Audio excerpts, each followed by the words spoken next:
குழந்தைகள், வெளிநாட்டினர் மற்றும் இந்தியாவை சேர்ந்த அந்த மற்ற நபர்கள் உள்ளிட்ட அனைவரின் கதி என்ன, அவர்கள் நிலை என்ன என்பதுதான் இப்போது நாடு முழுவதும் அந்த சேரகரமான அந்த கேள்வியையும் சந்தேகத்தையும் எழுப்பி இருக்கிறது. முக்கிய பிரமுகர்கள், பயணிகள், வெளிநாட்டினர், குழந்தைகள் உள்ளிட்டோரும் இந்த கோர விமான விபத்தில் இருந்து மீட்கப்படுவார்களா, மீட்கப்பட்டார்களா, படுகாயங்களுடன் அவர்களுக்கு அளிக்கப்படும் சிகிச்சைகள் உள்ளிட்ட பல்வேறு விவரங்களும் இன்னும் சில நிமிடங்களில் அதிகாரபூர்வமாக அறிவிக்கப்படக்கூடும்.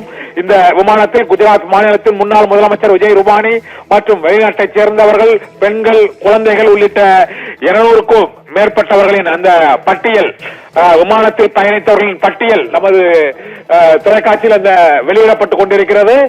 அந்த பட்டியலில் உள்ளவர்களின் நிலை என்ன, கடைசி நேரத்தில் விமான பயணத்தை ரத்து செய்தவர்கள் மற்றும் இந்த விமானத்தில் பயணித்தவர்களின் முழுமையான விவரங்களும் இப்போது வெளியாகி இருக்கின்றன.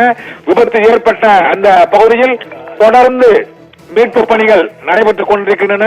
மத்திய அமைச்சர்கள் மற்றும் முதலமைச்சர், அந்த மாநில முதலமைச்சர் உள்ளிட்டோரும் இப்போது அகமதாபாத் விமான நிலையத்தின் அருகே அவர்கள் அவசர கட்டுப்பாட்டு அறையை அமைத்து அந்த மீட்பு பணிகளை மேற்கொண்டு வருகிறார்கள். இதுவரை 110 பேர் உயிரிழந்திருக்க கூடும் என்று உறுதிப்படுத்தப்பட்ட தகவல்கள் வெளியாகி இருக்கின்றன. 110 பேர் உயிரிழந்திருக்க கூடும் என்று தகவல் வெளியாகி இருக்கிறது. தற்போது வந்துள்ள தகவலின்படி அகமதாபாத் விமான நிலையத்திலிருந்து லண்டன் சென்ற ஏர் இந்தியா விமானத்தில் பயணித்த 110 பயணிகள் உயிரிழந்திருக்க கூடும் என்று இப்போது உறுதிப்படுத்தப்பட்ட தகவல்கள் வெளியாகி இருக்கின்றன. விமான கட்டுப்பாட்டு அறைக்கு அபாய அழைப்பு வந்த உடனேயே அந்த விமானத்தில் உயிரிழந்தவர்களின் எண்ணிக்கை இப்போது 110 பேர் என உறுதிப்படுத்தப்பட்டிருப்பதாக தகவல்கள், முதல் கட்ட தகவல்கள் வெளியாகி இருக்கின்றன.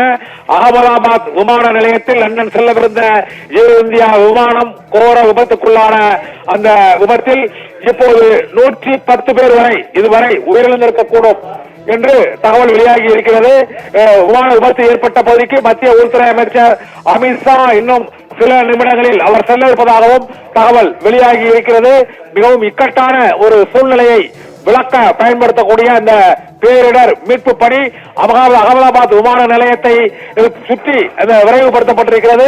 ஒட்டுமொத்த அந்த நெருக்கடி நிலை அந்த பகுதியில் தற்போது பிறப்பிக்கப்பட்டு மீட்பு பணிகள் நடைபெற்றுக் கொண்டிருக்கிறது. இந்த விமானத்தில் பயணித்தவர்களில் பிரிட்டிஷ், அதாவது இங்கிலாந்தை சேர்ந்தவர்கள் 52 பேர் என்றும், போர்ச்சுகல் நாட்டை சேர்ந்த 6 பேர் பயணித்தார்கள் என்றும், கனடா நாட்டைச் சேர்ந்த ஒருவர் உள்ளிட்ட 59 பேர் வெளிநாட்டினர் பயணித்திருக்கிறார்கள் என்ற தகவல் வெளியாகி இருக்கிறது.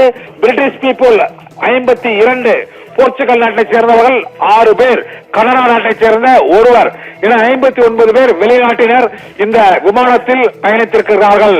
அதில் 110 பேர் உயிரிழந்திருக்கிறார்கள் என்ற தகவல் இப்போது வெளியாகி இருக்கிறது.